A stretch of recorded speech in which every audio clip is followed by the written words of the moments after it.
Hello बच्चों, कैसे हो आप लोग? उम्मीद करते हैं सब बढ़िया होंगे। चलिए हम स्टार्ट करते हैं आज नया चैप्टर जिसका नाम है कैपेसिटर। ठीक है, इससे पहले हमने इलेक्ट्रोस्टैटिक्स के अंदर में इलेक्ट्रिक फील्ड पढ़ा था, इलेक्ट्रिक चार्ज पढ़ा था, इलेक्ट्रिक पोटेंशियल पढ़ा था, और जो अब पढ़ने जा रहे हैं जिसका नाम है कैपेसिटर। ठीक है, इस चैप्टर में हम लोग क्या करेंगे, पूरा डिटेल्स में IIT JEE और नीट के लेवल तक के क्वेश्चंस करेंगे हम लोग, पूरा थ्योरी पढ़ेंगे, बोर्ड की तैयारी साथ में करेंगे हम लोग। ठीक है, तो चलिए बने रहिए आप लोग, लाइक सब्सक्राइब शेयर करते रहिएगा। और इसी के सीरीज में हम लोग स्टार्ट करते हैं आज का लेक्चर नंबर 1 कैपेसिटर का। ठीक है, हेडिंग लीजिए आप लोग कैपेसिटर।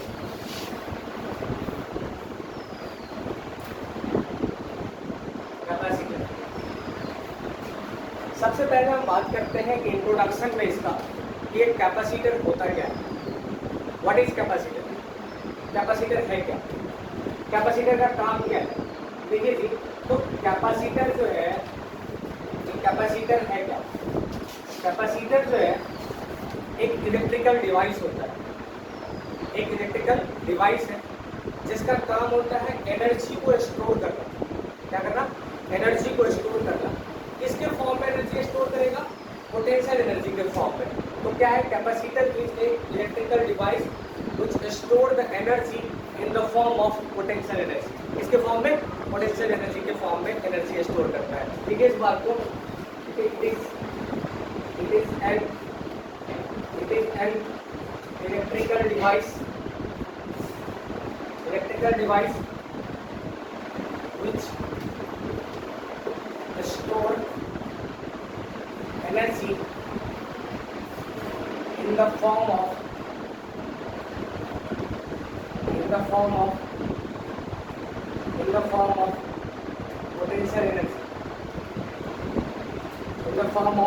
energy, कैपेसिटर एक इलेक्ट्रिकल डिवाइस है जो क्या करता है? एनर्जी स्टोर करता है। किसके फॉर्म में? पोटेंशियल एनर्जी के फॉर्म में। क्लियर है अपनी बातें? चलिए ठीक है, मान लेते हैं suppose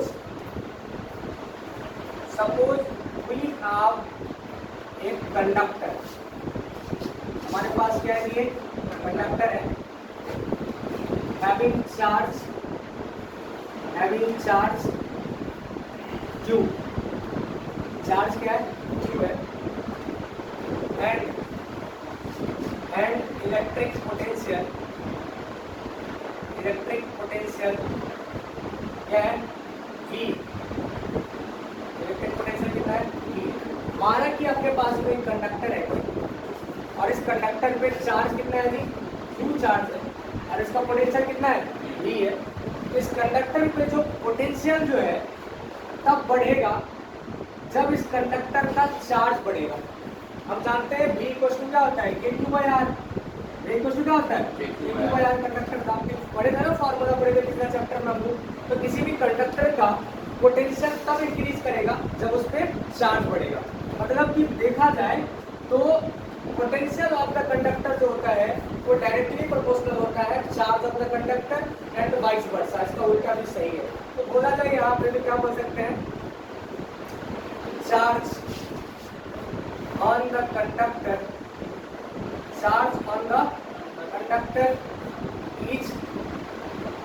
is directly proportional to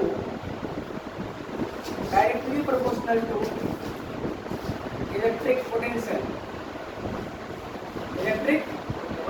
किसके प्रोपोर्शनल होता है?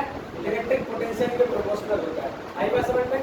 मतलब कि कहा जाए तो, छापिए इसको बच्चों पहले। ठीक है, छापिए। तो कंडक्टर एक ऐसा, कैपेसिटर एक ऐसा इलेक्ट्रिकल डिवाइस है जो एनर्जी को स्टोर करता है। किसके फॉर्म में? पोटेंशियल एनर्जी के फॉर्म में। माना कि हमारे पास एक कंडक्टर है जिसपे चार्ज कितना है? Q है, और पोटेंशियल कितना है? इस पे V है। तो इस कंडक्टर पे जो चार्ज किस पे डिपेंड करेगा जी? उसके पोटेंशियल पे, एंड वाइस वर्सा। कंडक्टर का जो पोटेंशियल भी तब इंक्रीज करेगा जब उस पे चार्ज इंक्रीज करेगा। Any doubt up to here? नहीं होना चाहिए। ठीक है, सो दैट हम कह सकते हैं Q जो है वो डायरेक्टली प्रोपोर्शनल किसके है जी? V के। हाँ ना, Q जो है डायरेक्टली प्रोपोर्शनल किसके है? V के। मतलब अगर इस प्रोपोर्शनल को इक्वल में अगर कन्वर्ट किया जाए तो कोई ना कोई कांस्टेंट आएगा और उस कांस्टेंट जो है वो क्या जाएगा c तो क्या होगा v के बराबर हो जाएगा। आया ना, तो हो जाएगा u जो है इसके प्रोपोर्शनल हो गया, v के प्रोपोर्शनल है और ये प्रोपोर्शनल को अगर हम इक्वल में कन्वर्ट करते हैं तो कोई कांस्टेंट आएगा और उस कांस्टेंट को क्या कहते हैं हम लोग c कहते हैं। ठीक है, ये हो गया आपका c। तो यहाँ से हम लोग लिख सकते हैं c इक्वल टू क्या होता है 2/v। c इक्वल टू क्या हो गया 2/v होता है, तो c इक्वल टू हो गया यहाँ से 2/v। व्हाट इज c है, इस c को हम लोग कहते हैं प्रोपोर्शनल कांस्टेंट। ये c क्या है, कंडक्टर का क्या है जी, that is known as the proportional constant where c is proportional constant. c क्या है, प्रोपोर्शनल कांस्टेंट। ठीक है, c क्या है, प्रोपोर्शनल कांस्टेंट। तो दिक्कत वाली बात नहीं होना चाहिए, where c is proportional constant. ठीक है, जो कि आपको प्रोपोर्शनल कांस्टेंट है। It is also known as, it is also known as, क्या कहते हैं इसको, capacitance of conductor. Capacitance of conductor, it is also known as capacitance of conductor, it is also known as capacitance of conductor। ठीक है, क्या कहते हैं इसको, कैपेसिटेंस कहते हैं। तो नाउ अब आता है बात डेफिनेशन की, what do you mean bye capacitance of conductor. अगर कोई कंडक्टर है, हम जानते हैं कि कैपेसिटर एक डिवाइस है जो क्या करता है, एनर्जी स्टोर करता है, किसके फॉर्म में, पोटेंशियल एनर्जी के फॉर्म, पोटेंशियल एनर्जी के फॉर्म में एनर्जी स्टोर करता है। और ये कितना एनर्जी स्टोर करता है, तो कैपेसिटेंस एक स्केलर क्वांटिटी है। तो कैपेसिटर जो डिवाइस है एनर्जी कितना स्टोर करेगा, तो हम जानते हैं एनर्जी एक स्केलर क्वांटिटी है, उसका अमाउंट भी पता करना पड़ेगा अपने को। तो उसके लिए सबसे पहले कि किसी भी कंडक्टर का क्या कैपेसिटी होगा वो अपने को डिफाइन करना पड़ेगा अपने को। नहीं, तो कैपेसिटी क्या है, that capacity is known as the capacitor. तो किसी भी कंडक्टर का जो कैपेसिटी होता है वही उसका क्या कहलाता है, कैपेसिटेंस कहलाता है। तो what do you mean by the capacitance of conductor. तो now keep heading the capacitance of conductor. इसको छाप लीजिए, स्क्रीनशॉट लीजिए और इसको लिखिए जल्दी से, हेडिंग लीजिए।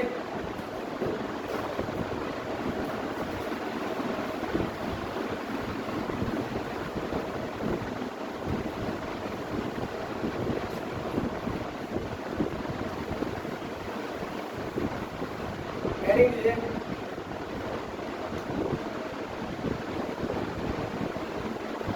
कैपेसिटेंस ऑफ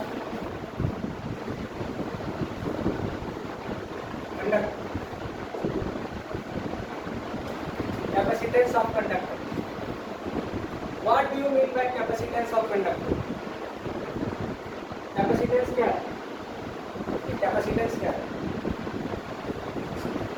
सो अभी हमने देखा एक फॉर्मूला यहाँ पे, C इक्वल टू क्या आ गया, Q/V।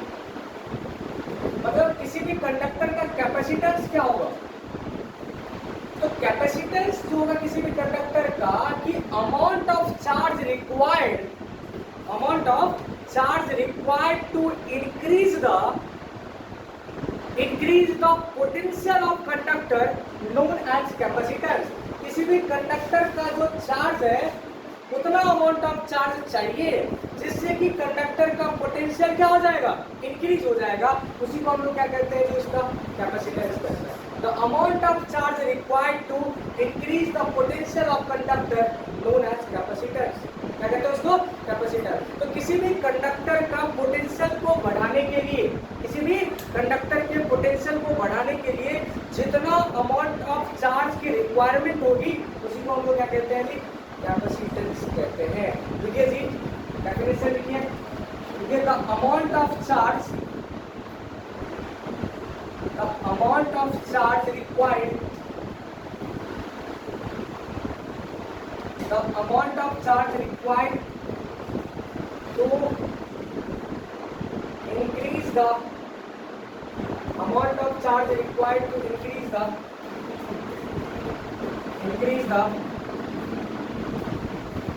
potential of conductor, amount of charge required to increase the potential of conductor called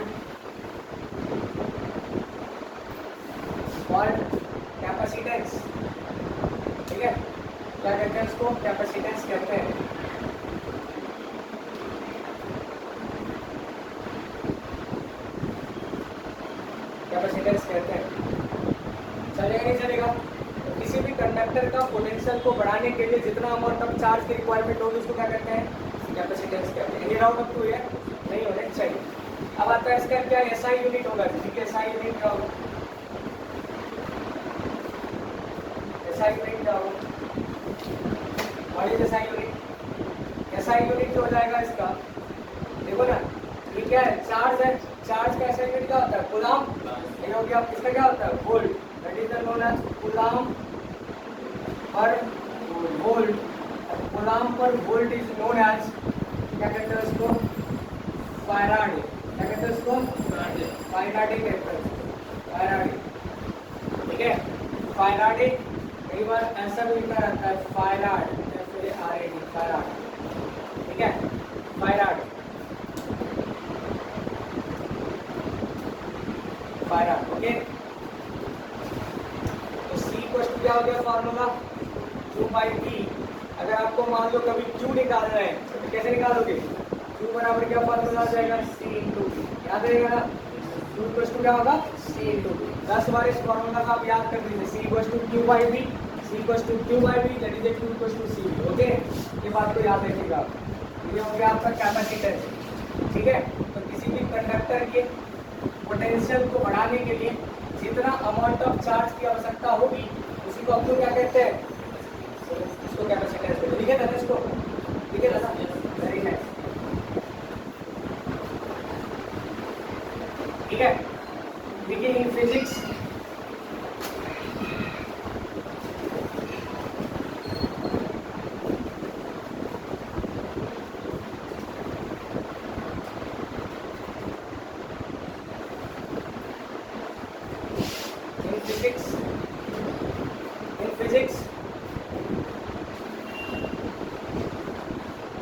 capacitance is used like, physics में कैपेसिटेंस कैसे यूज होता है? Like millifarad. मिलीफैराड मतलब क्या होगा? मिलीफैराड का मतलब क्या होता है? MF। ठीक है, 10 to the power minus farad. क्या कैपिटल एफ से डिनोट करते हैं उसको? फैराड को किसे डिनोट करते हैं? कैपिटल एफ से। याद रखिएगा, मिलीफैराड।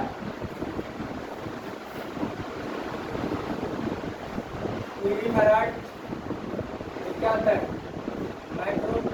माइक्रोफैराड UF ना हो गया 10 टू द पावर माइनस 6 है।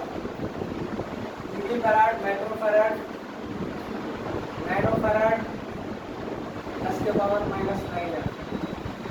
ठीक है, पिकोफैराड EF 10 के पावर माइनस 12 है ना? इसलिए ऐसे ही यूज किया जाता है फिजिक्स में। ठीक है, कैपेसिटेंस।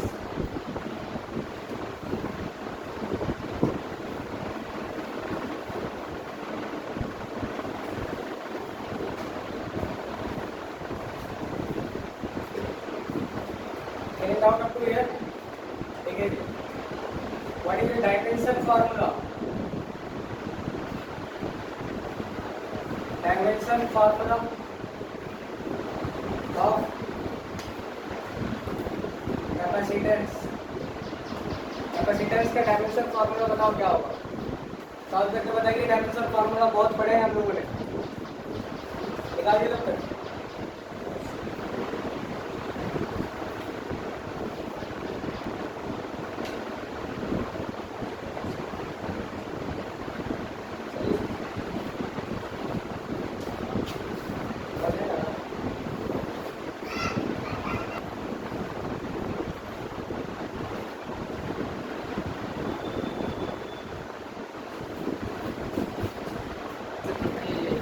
हाँ, तो अभी जैसे कि हमने बताया आपको कि जो कैपेसिटेंस होता है किसी भी कंडक्टर का, वो 3 से 4 फैक्टर पे डिपेंड करता है। वो फैक्टर है कि सबसे पहले कंडक्टर का शेप और साइज कैसा है, उस पर डिपेंड करता है। वो किस मीडियम में रखा गया है, नेचर ऑफ मीडियम पे डिपेंड करता है। तीसरा, जो कैपेसिटर है यानी कि जो प्लेट्स है, कंडक्टर है, उसके बीच का गैप कितना है, कितना डिस्टेंस पे उस प्लेट को रखा हुआ है। और तीसरा जो डिपेंड करता है जी वो चार्ज पे डिपेंड नहीं करता, ये चार्ज कितना भी दे दीजिए आप कंडक्टर पे उस पर डिपेंड नहीं करता है। समझे बात को? चलिए अब सवाल आता है कि हमने जैसा कि कहा कि कैपेसिटर एनर्जी स्टोर करता है, तो कितना एनर्जी स्टोर करता है? वो एनर्जी कहा हमने कि पोटेंशियल एनर्जी के फॉर्म में स्टोर करता है। अच्छा देखिए, जैसे कि कोई बच्चा पूछता है कि सर ये कैपेसिटर का एप्लीकेशन कहाँ पे है, किधर एप्लीकेशन होता है इसका कैपेसिटर का? तो कैपेसिटर देखें आप लोग, देखे हैं कहा फैन में जो लगा रहता है वो कैपेसिटर है, उसको कंडेंसर कहते हैं। उसी कंडेंसर का ही दूसरा नाम क्या है? कैपेसिटर। ठीक है, कैपेसिटर वो करता क्या है? वो एनर्जी स्टोर करके रखा हुआ है। जैसे ही यहाँ पे क्या हुआ, स्विच ऑफ हो गया, करंट सप्लाई नहीं हो रहा है, कैपेसिटर चार्ज हो रखा है। अब इसको जरूरत क्यों पड़ा इसको कैपेसिटर देने की? वहां पे फैन में जरूरत क्यों पड़ा?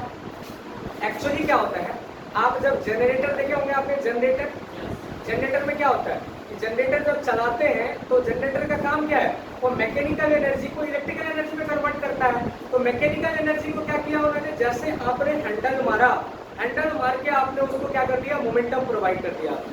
जैसे ही मोमेंटम प्रोवाइड किया आपने, क्या हुआ? जनरेटर रोटेट होना, उसका आर्मेचर कॉइल रोटेट होना शुरू हो गया। और जैसे मोशन हुआ, फ्लक्स कटिंग हुआ, उसके वजह से क्या हुआ? वहाँ पे इलेक्ट्रिसिटी जनरेट हो गया। उसके बारे में हम लोग आगे पढ़ेंगे। तो स्टार्टिंग में आपने हैंडल क्यों मारा? वो आपने इनिशियल एनर्जी उसको सप्लाई कर दिया, जो क्या किया? मैकेनिकल एनर्जी इलेक्ट्रिकल एनर्जी में कन्वर्ट हो गया। सिमिलरली जो फैन है, इसका जो कॉइल है वो रेस्ट में रहता है, जैसे बंद हो गया तो अब रेस्ट में हो, उसकी जो मोटर है, कॉइल है, उस कॉइल को रोटेट करने के लिए क्या करना पड़ेगा? आपको कुछ ना कुछ इनिशियल एनर्जी प्रोवाइड करने पड़ेगा, तब जाकर रोटेट करेगा। तो भारी है थोड़ा सा। अब रोटेट करने के लिए बार बार तो हम डंडा लेके जाएंगे नहीं उस पर। कई बार देखे होंगे ट्रेन वगैरह में चढ़े होंगे आप, तो क्या होता है कि फैन में नहीं चलता है तो उसमें पेन घुसा करके आप उसको घुमा देते हैं तो फैन चलने लगता है। किया क्या आपने? वो किया क्या आपने? क्या बोलो, आपने नहीं किया कभी आपने? तो देखिए ना ऐसा कि कोई पेन किया था उसमें, तो किया क्या आपने उसमें? उसमें किया हमने क्या कि इनिशियल एनर्जी दे दिया उसको, फैन को, और जैसे उसमें मोमेंटम मिला फिर घूमने लग गया। इसी प्रकार बार बार तो डंडा लेके हम फैन घुमाएंगे नहीं, इसलिए हमने क्या करते हैं उसमें जी, कैपेसिटर लगाते हैं डिवाइस। वो काम क्या करता है? वो इनिशियल एनर्जी देता है, जिससे कि वो एनर्जी की वजह से पंखा रोटेट हुआ, फिर वो चलना शुरू हो जाता है, फिर वो चार्ज डिस्चार्ज होते रहता है। समझ में आ गई? तो ये होता है कैपेसिटर का एप्लीकेशन। बहुत सारी जगह पे है जहाँ भी एनर्जी स्टोर करने की बात आएगी तो कैपेसिटर लगा दिया जाता है। एक डीसी डिवाइस होता है, क्या होता है ये? डीसी डिवाइस होता है। चार्जर वगैरह में भी लगा रहता है, आप खोलेंगे उसको। जनरली आप मदरबोर्ड वगैरह खोलेंगे तो देखिए होंगे इतना इतना बड़ा रहता है, इस टाइप का रहता है कैपेसिटर। हम बताएंगे आपको शेप्स क्या होता है, इस टाइप के होते हैं। देखिए होंगे गोल गोल होता है, कई बार देखिए होंगे दाल की तरह होता है, ऐसे दूर चलता रहता है, नहीं है, ये होता है कैपेसिटर। ओके, अब बैटरी हो तो फैन में देखोगे इतना बड़ा होता है। हम सब के बारे में डिस्कस करेंगे ये सब क्या है, ठीक है? तो समझ में आएगी बात है? तो सवाल आता है कि कितना एनर्जी स्टोर करता है कैपेसिटर, कितना एनर्जी स्टोर करता है, कितना एनर्जी स्टोर करेगा, ये चीज अपने को पता करना पड़ेगा। हेडिंग दीजिए energy store by capacity. Heading दीजिए energy store by capacity. Energy store by, कितना एनर्जी स्टोर करता है, कितना एनर्जी स्टोर करता है, ठीक है? कितना एनर्जी स्टोर करता है, ध्यान से सुनिए। हम लोग क्या जानते हैं? हम लोग जानते हैं as we know that, as we know that, as we know that work done by conservative force क्या होता है? work done by conservative force। Conservative force ऐसा फोर्स जो सिर्फ और सिर्फ इनिशियल और फाइनल पॉइंट पर डिपेंड करता है, उसको कहते हैं कंजर्वेटिव फोर्स। तो work done by conservative force is equal to change in potential energy के बराबर होता है। यानी कि work done by conservative force होता है वो किसके बराबर होता है? किसके बराबर होता है? ये हो जाता है आपका, यानी कि change in potential delta U के बराबर हो जाता है। नेगेटिव चेंज होता है बेसिकली, ठीक है? तो work done by conservative force ये होता है। अगर मान लिया हमने, यानी कि जो वर्क होगा वही क्या कहलाएगा, जो वर्क होगा वही क्या कहलाएगा आपका पोटेंशियल एनर्जी कहलाएगा। तो जो यहाँ से पोटेंशियल एनर्जी जो आ गया अपने पास में, ये वर्क डन के बराबर आ गया, नहीं आया क्या? किसके बराबर आ गया? वर्क डन के बराबर आ गया, वर्क डन के बराबर आ गया, वर्क डन के बराबर आ गया। अगर मैं बात करूं for a small charge, a small charge dq is bringing from infinity, कहाँ से infinity to a point। अगर एक पॉइंट पे लेके आते हैं चार्ज पार्टिकल को, हम यहाँ से एक पॉइंट पे हम सप्लाई करते हैं एक जगह से दूसरी जगह पे, तो वर्क डन जो हो जाता है W इक्वल टू जो हो जाता है आपका, और W किसके बराबर होता है? Q इंटू V के बराबर, अरे होता है ना, ये हो जाएगा V इंटू dq के बराबर होगा ना, V बराबर W बाई Q, तो Q बराबर W बराबर क्या हो जाएगा? Q इंटू, अरे होगा, ये हो गया आपके पास। अगर मैं बात करूं यहाँ से, थोड़ा ध्यान से सुनिएगा, तो V बराबर क्या होता है? V बराबर क्या होता है? V बराबर अभी तुरंत पढ़ेंगे कुछ देर पहले, V बराबर होता है Q बाई C। V बराबर क्या होता है? अरे C बराबर पढ़ेगा ना Q बाई V होता है, यहाँ पे आपने देखा अभी। तो अगर मैं बात करूं तो ये हो जाएगा Q बाई C, इसके बराबर Q बाई C के बराबर, Q बाई C के बराबर। ये कितना हो गया? dq हो गया। हमको क्या करना पड़ेगा? इसको इंटीग्रेट करने पड़ेगा, आया ना? अगर मैं यहाँ से बात करूं तो W वर्क डन बराबर जो हो गया, that is the potential energy, किसके बराबर आ गया? That is the Q by, जो हो गया आपका, देखो यहाँ से ये आ गया स्मॉल q, ये हो गया आपका c, ये हो गया dq, हुआ ना? चार्ज कहाँ से कहाँ तक? 0 से लेके कंडक्टर पे कितना वेरी कर रहा होगा? q वेरी कर रहा हो, चाहो तो ऐसे लिख भी सकते हो, मुझे कोई दिक्कत वाली बात नहीं होना चाहिए। अभी हमने dq दिया है, हम चाहते हैं यहाँ पे तो हमारा मर्जी होता तो हम कैपिटल dq है ना, यहाँ पे क्या हो जाता? v इंटू dq आ जाता, अरे होता ना? तो यहाँ पे हम लोग बात कर लेते तो कितना हो जाता है? ये दैट इज द q, चलेगा नहीं चलेगा? तो क्या क्यों? अब यहाँ पे आप लिमिट नहीं लगाओगे तो भी दिक्कत वाली बात नहीं है। ये जो आगे आपके पास में इंटीग्रेशन आ गया, देखो थोड़ा ध्यान से, वही जो है क्या है? इंटीग्रेशन Q इंटू कितना आ गया? dq, ये हो गया 1/c, यहाँ पे आ गया बाहर, आएगा 1/c बाहर आ गया, ये हो गया Q के पावर में कितना है? 1 है। आ जाते हैं ना, Q इंटू dq का इंटीग्रेशन कितना आ जाएगा? Q स्क्वायर बाई 2, क्या हो गया? कैसे हुआ? अरे पता है ना, x इंटू dx का इंटीग्रेशन क्या होता है? ये हो गया पावर तो 1 है, तो 1 plus 1 by 1 plus 1 x square by 2 नहीं हुआ। इसी प्रकार q इंटू d2 है, कितना आ गया? q square by 2। से डेरिवेशन आता है एग्जाम में, ध्यान रखिएगा। तो u बराबर एक फार्मूला आ गया, क्या फार्मूला आ गया? q स्क्वायर बाई 2c, क्या आ गया? q स्क्वायर बाई 2c आ गया। समझे बात को? चाहे तो हम डायरेक्ट लिख सकते हैं, कितना फार्मूला होगा?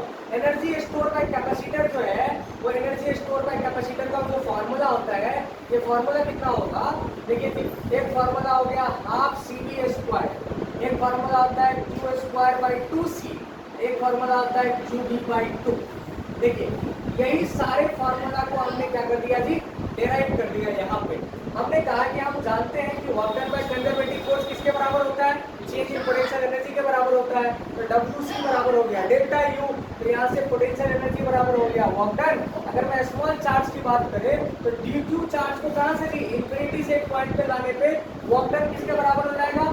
v इंटू dq के बराबर हो जाएगा, अरे होगा v इंटू dq के बराबर हो जाएगा। v बराबर क्या होता है? q बाई c, v बराबर क्या होता है? q बाई c, हमने पुट कर दिया यहाँ पे, ये हो गया आपका q इंटू dq। चलेगा नहीं चलेगा? अब देखो यहाँ से हमने c कांस्टेंट था, इसको हमने कर दिया बाहर, ये हो गया 1 बाई c, और ये हो गया आपका q इंटू dq। पावर में नहीं पूछो तो कितना है? 1 है। यहाँ से हमने इसको इंटीग्रेट कर दिया तो हमारे पास एक रिलेशन आ गया q स्क्वायर बाई 2c। देखो इसमें है एक फॉर्मूला, है ना? इसको छापिए, फिर मैं आगे इसको डेराइव करता हूँ, ठीक है? छापिए इसको, छाप दीजिए इसको, ओके?